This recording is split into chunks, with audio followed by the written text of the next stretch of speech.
Hi there, John Morre here, and I am a shamanic teacher and a shamanic practitioner from the state of Maine. And today I want to talk a little bit about my shamanic journey. And there's a little bit of a double meaning there, right? Because journeying is the main practice of shamanism, but I also want to talk about my personal journey into shamanism. And I want to stay up front that I'm not, I want to tell a little bit of my story, not because I want you to be impressed or think I'm special or think I'm smart or anything like that. Quite the opposite. I want you to realize that I'm ordinary. I'm not smarter than you. I'm not more special than you or anything like that. However, I have been able to accomplish a great deal through my study and practice of shamanism, and that's the point of the story. The point is to see how I start from really a dark night of the soul and make it through from, really being sick to really being healthy. And this is a story that is very common for a lot of practitioners that I know, particularly me. So with that, I will talk about my journey into shamanism, or my shamanic journey, or I'm calling it my Maine Shamanic journey, and because the state of Maine comes into play quite a lot in this story. So I will say this, that my journey sort of started very early in my life, and I didn't even really know it. I studied meditation, all kinds of esoteric sciences. I studied Buddhism when I was in college. I, went out to the desert with a Buddhist teacher one summer and meditated out in the desert and did all kinds of things. So I've always been a relatively spiritually oriented person. However, I knew absolutely nothing about shamanism other than maybe representations of shamans in the media. No idea where the word came from. Maybe a little bit of inkling about what a shaman was. I knew it was some sort of indigenous spiritual elder or something along those lines. So I have struggled on and off with depression for my entire life, or what I thought was depression my entire life. Depression was actually a symptom of what I was experiencing. And everything kind of came to a head in my early 40s a while ago. I'm almost 50 now, and I'll be 50 in a couple of months. Everything kind of came to a head, and stuff started really breaking down for me. I went through serious depression and anxiety. I had panic attacks. I had huge depressive episodes. I felt sick. I lost about 60 pounds. I'll talk about that in another video, but it was crazy because I was incredibly unhealthy in my body, and people were coming up to me and saying, "Wow, you look great. What's your secret?" And I was like, crippling depression? I don't know. But I wasn't healthy. It just speaks to our culture's obsession with weight and thinness and that sort of thing. I was actually probably the least healthy I'd ever been in my life at that point. I was just very thin and not losing weight in a healthy way at all. I just couldn't eat. I couldn't, I would throw up if I tried to eat and all of these things. So I decided to seek out some therapy, some talk therapy. I knew medication wasn't for me. I knew people who had been on antidepressants and wanted to get off of them but couldn't, and there were some other reasons. And I do not hold anything against anybody who takes any kind of antidepressant or anything like that. It's not that. Sometimes people get very sensitive when I talk about my personal choice not to take antidepressants and why that is. But I did choose that, and if you choose to go the medication route, there is nothing wrong with that. Whatever you need to do to get through, to feel better, to be better, is fine in my book.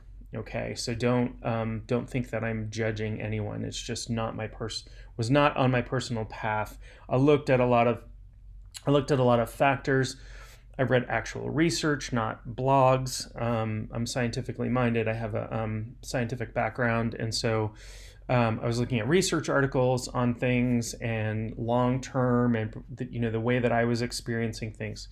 So I decided to go with talk therapy, and along with that, I was meditating, I was exercising.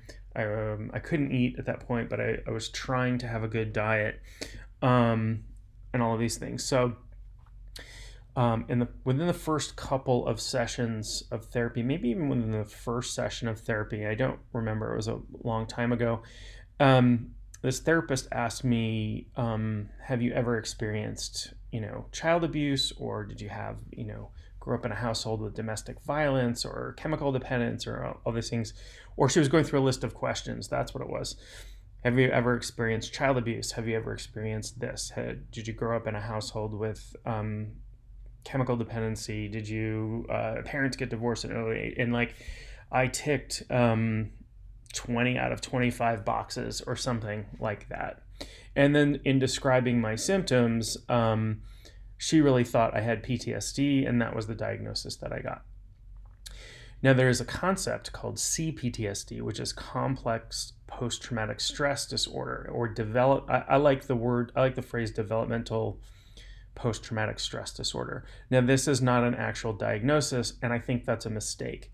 I think it's a huge mistake that it has not been allowed into the diagnostic manuals psychologically, because there are differences between people who get PTSD from, say, wartime as adults and people who grow up in a situation where they get it developmentally.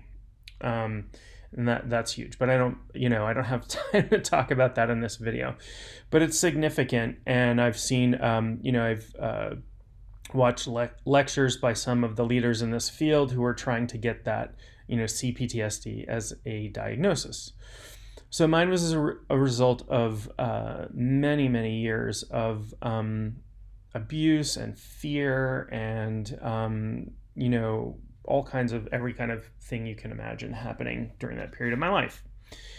And when that happened, when the diagnosis came and when I started talking about it, it really opened up the floodgates for me, completely overwhelmed with emotion, having panic attacks all the time at random times, couldn't be around my family, couldn't go to places I used to go to, was continuing to be unhealthy, even though, I saw a naturopathic doctor at that point who put me on supplements, which helped a little bit to get my brain chemistry back in order. But I do think that these things are beyond brain chemistry. These things affect your brain chemistry, which then affect your mood and affect this. But if you don't take care of the underlying stuff, you're going to have to be on medication for the rest of your life, or taking supplements for the rest of your life, or something along those lines. You can't, in my opinion, I'm not a medical professional or a licensed therapist or anything like that, but in my opinion, you can't fix these things without dealing with them, which is why if you're doing medication, you should also be doing talk therapy. I don't think medication alone is enough, because medication doesn't make you better. It fixes symptoms, which is one of the reasons why I chose not to go the medication route, because I wanted to understand when I was getting better, not just when I had taken care of some symptoms. Even though I did take supplements, but the supplements were meant to be corrective, and I went through all kinds of tests. My adrenals were screwed up, and all my hormone levels were messed up. And so, the supplements were meant to correct that, to give me an opportunity to heal things, not just to make me feel better for a while. Which is sort of similar with, you get a lot of chemical dependence with trauma as well, right? You get people who drink or take drugs to suppress those feelings and then become addicted to them. And for me, food was a problem, both in eating too much or not being able to eat enough, and all kinds of things. So one day I was meditating, and this was something I did pretty much every day. And I heard a very, very clear voice that sounded like it was outside of my head. And I can remember that I was sitting on the floor. It sounded like it was coming from above me and slightly to my right. It was a male voice, and it said, "You need to learn shamanism." And there was something about the voice that was very compelling. It was not just, oh, that's, it didn't feel like my mind playing tricks on me, where sometimes you're like, oh, did I just hear my name or something along those lines. It felt to me like, oh, this is something I better check out. I don't have a better way of explaining it than that. But I live in Maine, and I lived in Maine back then. And my thought was, gosh, I don't live in Peru or Siberia or Mongolia or Australia or Africa. How on earth am I going to learn shamanism? And the compulsion was to learn shamanism, not to go get a healing from a shaman, not to go see a shamanic practitioner for a session, but to actually go and learn shamanism. I knew nothing about it. I didn't know what I was in for. And so I used this, really powerful shamanic spiritual tool called Google. And I looked up shamanic teachers in my area. And it turns out that Maine has a rather large shamanic community. And we have some really amazing teachers here. Fortunately for her, but unfortunately for the rest of the world, my teacher in shamanism is retiring very soon. I think after this year is what I've heard from her, and so I'm not going to. Otherwise, I would be happy to recommend her as a teacher, but you wouldn't have any luck reaching out to her trying to take any classes. But if you do, or if you are interested in finding a teacher, you can come learn from me. But I'm also very happy to refer you to other people as well. So I found my teacher through Google. I looked at a number, and there was something that was compelling about her and her profile and her photo and everything I saw. I just felt comfortable, and that's a really big deal when you find a shamanic teacher, somebody that you have to feel very comfortable with them. Because, if you're going to get into this, you're going to be spending a lot of time with them. So I called her up, and we played phone tag for a while. It was just like back and forth. I'd call her and leave a message. She'd call me and leave a message. And eventually I got to talk to her, and I said, and I know, and the other thing was, she was offering an apprenticeship. In this case, it was a year-long program of study in shamanism, very intensive, working with the same people for an entire year. I've gone on to do much longer programs, but this is a pretty big deal. This wasn't a weekend class or even a few week class or a month-long class. This was 12 full months of shamanic training. So I called her up, and we had a conversation, and I told her what was going on and about the message I had and what have you. And she said to me, well, unfortunately, you have missed a prerequisite in that you have missed the last introduction to shamanism class I'm teaching this year, and that's a prerequisite for coming to the apprenticeship. But she said, if you come meet with me in my office for a couple hours, I think it was a couple hours, it seemed like that anyway, and we'll talk, and then I'll see if there's anything I can do. Okay, great. I jumped at the chance, jumped at the opportunity. So the next couple of weeks, sometime within the next couple of weeks, I drove to her office, which is in her house, and we spent time together, and we talked, and we went, she asked me a lot of questions. I told her about what was going on with me, how I felt like I was in my dark night of the soul, where I was really questioning everything, questioning my belief in spirit, questioning my willingness to go on in the world with as much suffering as I was experiencing at that moment. And, whatever it was that she saw in me, she said, okay, I will accept you into my program, but you have to come, you'll have to come spend some time with me in my office, because there's a bunch of stuff you have to know before you can come into an apprenticeship. So I did, and I did that, and I met with her and a very small group of students, maybe 3 or 4 others at the time, and we went through a bunch of the really basic shamanic training, something that I would normally teach in a 2 or 3 day class. And then we all, I started an apprenticeship with I think there were about 20 people in my apprenticeship, and it went on for a year. My very first day in my apprenticeship, what happens sometimes when we start to journey, when we first start to work shamanically, is our stuff starts to come up.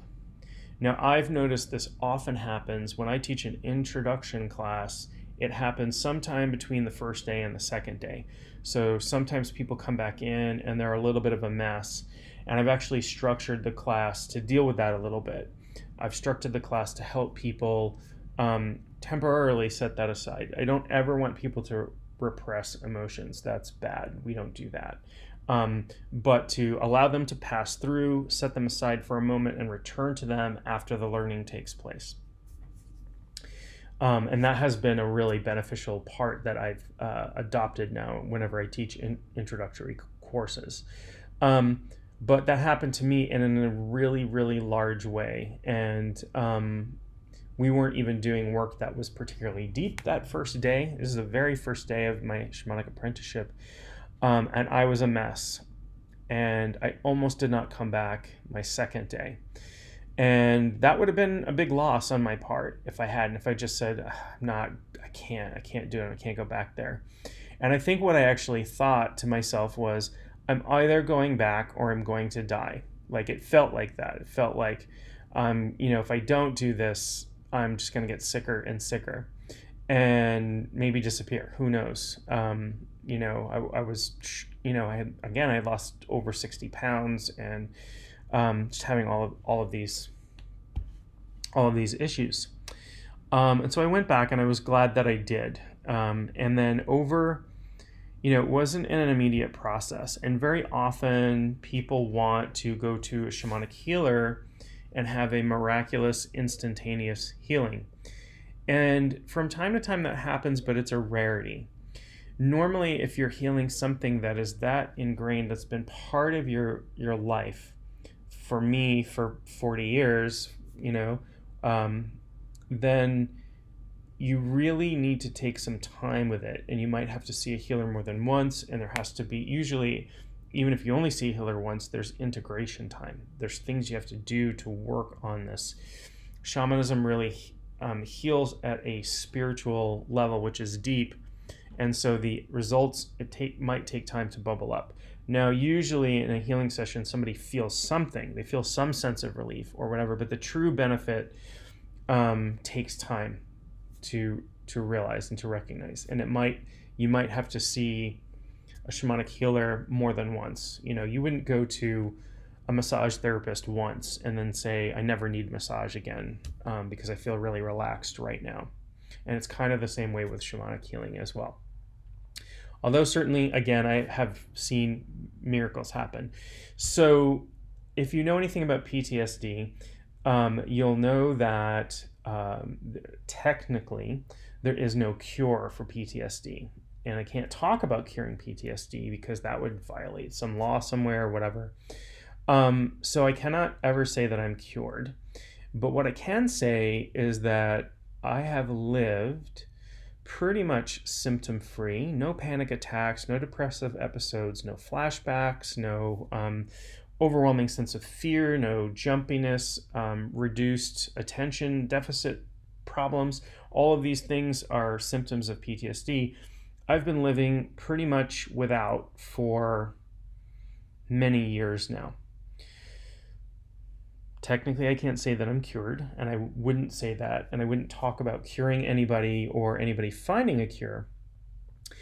But what I can credit with that is shamanism, as my practice, my deep practice into shamanism. And then when I got into it, I dove in head first, and I did as much learning as I possibly could. I went through the year-long apprenticeship. I went through a bunch of specialized training. I went through some teacher training. I went through 2 more years of initiatory training. I went through, 2 more years of teacher training after that. So, the equivalent of definitely like a graduate degree in studying shamanism. Or if and I have a background in martial arts, I would have gotten I would have gotten a black belt by now for sure. There's a lot. There's a lot of training, a lot of work, a lot of self-work. For me, it was incredibly worth it. Even though I went through a lot of initiations, meaning in shamanism, initiation happens when you're going through, training or what have you, and your life gets shaken up. Things kind of get shaken down to the ground. It's sort of a deconstruction. Your life gets deconstructed, so you put it back together again in better order. So things happened like I got divorced. I had, I lost jobs and had to move, and there was all kinds of transition, turmoil, relationship stuff, all kinds of stuff that happened to me. It was crazy. So I do tell people that I don't think that shamanic practice is the path for every single person. But I do think that it offers, for many people, it offers a pathway to self-healing. Now, when I got into it, I was only ever interested in working on myself. I had no inclination whatever to work with other people. I didn't want to do divination. I didn't want to do healing. I didn't want to do soul retrieval. I didn't want to do all kinds of stuff I never wanted to do that are now specialties of mine. And the universe had other plans. But there are lots and lots of people, the majority of people I know, who train in shamanism who never work with clients, who don't have a shingle out as a shamanic practitioner. And I waited quite a long time to do that, because there were certain things I knew that I didn't know yet, certain practices that I hadn't been given, that, it wouldn't have felt ethical for me to be out there working with clients. You can't do that, I think, even after a year of training, and you would be lacking some very important components that you'll run into when you start working with people. But that being said, this has been my journey, and here I am. I now teach shamanism. I am developing a number of new programs. I have developed, because of a scientific background and a background in computer science and engineering and that sort of thing. And I also have a master's degree in information security and risk management. I look at things in a very systematic way, and I tend to break them down so that I can understand them. But what that has led to is my ability to develop some new ways of teaching things that I think are really effective. Some, things that, and lots of people have really effective ways of, different but really effective ways of teaching the way that I do. But an example of that is I started out teaching introduction to shamanism classes, and like 80% of my students would be successful journeying the very first time they tried it. And so we would have to keep trying until they got it, kind of thing. Or with some other people, I've developed a method of teaching journeying that is nearly 100% successful the first time that people try it. And that's saying something. I say nearly because nothing's ever 100%. I have had people who were, say, dragged along to a class by a spouse who really didn't want to be there, who weren't particularly successful. But those are some rare situations when stuff like that comes up. So I would say maybe about 1% of the time. So it is nearly 100%, but I've been able to develop new programs, new ways of teaching some old things, and new ways of looking at things. I think new ways of looking at things. I don't know how everybody is looking at everything, but certainly different than the way I was taught. And there's nothing wrong with the way I was taught. I have nothing but the utmost respect for my teacher, who developed ways of teaching stuff and has some of the work that she developed is some of the most transformative, valuable work that I have done on myself to date, and that I continue to do, and continue to go back to all the time. She did some groundbreaking stuff, and I hope someday to be able to pass that on to some other people, because it is super valuable. So again, I've been living many years symptom-free. I can't say that I'm cured because that would be wrong, I guess. I don't know technically, but so my point of talking about all of this is not because, again, I don't want you to be impressed, or I don't want you to think I'm special. I'm not. I'm only special in that I'm unique. I'm a unique individual, just like you are. But I'm not better than you. I'm not smarter than you. I'm not chosen by spirit any more than you are.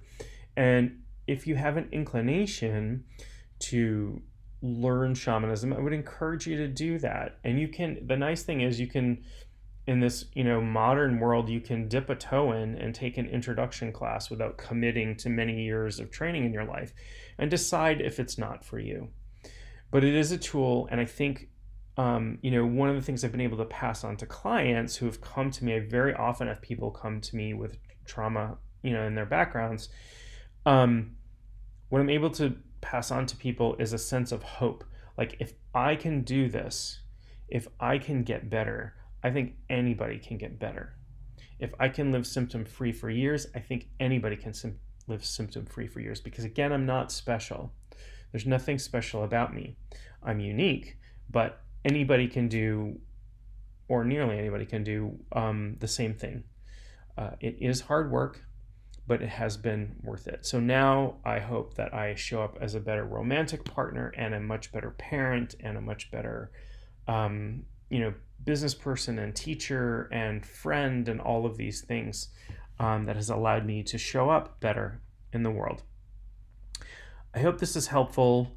I hope that you'll subscribe to my channel. I have a lot more material coming out, and there's a lot already there. I love sharing this. This is my passion. And if the path isn't for you, there's absolutely no judgment there. I'm not trying to convince anybody that this is the path for them. But if you feel like the path is for you, I am very, very happy, and very, very happy to share with you. And if you try it out and say, oh, this does not work for me, I'm also happy for you. I'm happy that you learned what doesn't work for you, so you can go try something that works. There's no proselytizing. I'm not trying to convince anybody of anything, or that my beliefs are the one and only way to look at the world. So I hope you stay happy and healthy, and I will talk to you real soon.